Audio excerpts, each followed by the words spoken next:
Mheshimiwa Mwenyekiti, ninakushukuru sana kwa kunipa nafasi.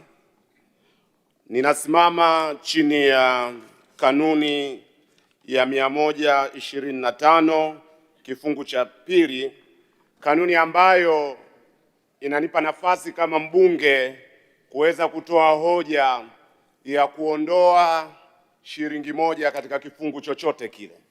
Kwa hiyo naomba kutoa hoja kwamba ninaondoa shilingi moja katika kifungu cha 2004 kinachohusu uwezeshaji wa vijana kiuchumi. Mheshimiwa Ado, kabla hujaondoa shilingi uombe maelezo, ueleze issue yako nini hapo.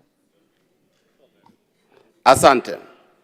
Naomba kutoa maelezo Mwenyekiti. Kwa kifupi, dakika 2. Sawa, kwa ufupi kabisa.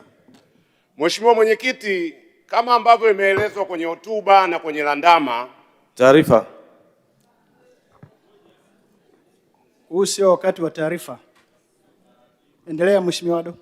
Kama ambavyo imeelezwa na kuoneshwa kwenye landama, kiwango cha fedha ambazo zimetengwa ni shilingi bilioni 5. Na imeelezwa vizuri sana, hizi ni fedha za kuwawezesha vijana kiuchumi.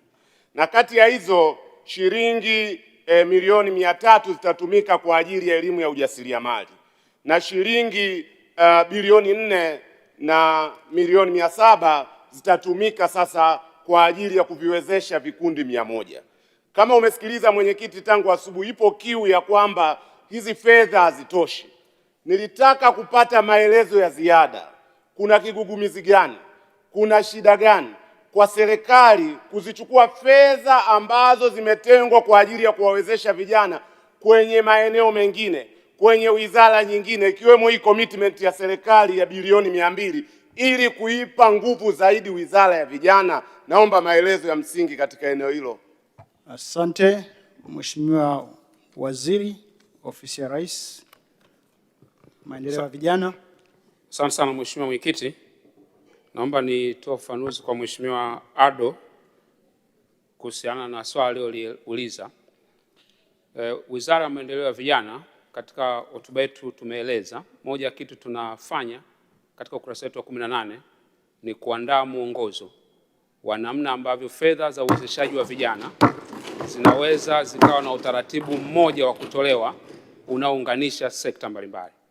Kwa ningependa ni muhakikishie Mheshimiwa Ado, sawa na maelezo niliyotoa katika ukurasa wa 18, kinachofanyika sasa hivi na serikali ni kuandaa utaratibu mzuri ambao utakuwa na ufanisi, ambao pia utawasaidia vijana wenyewe kuhakikisha fedha hizo zinafika kwa wakati, lakini pia zinatekeleza majukumu yaliyomo pia.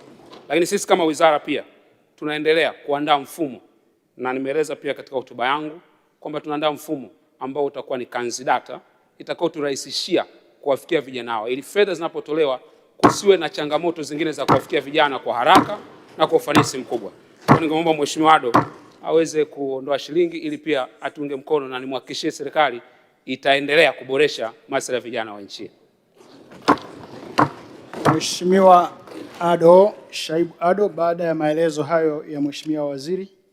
Mheshimiwa Mwenyekiti, ninakushukuru kwa kunipa nafasi hii. Niseme baada ya ufafanuzi huo naiondoa hoja yangu.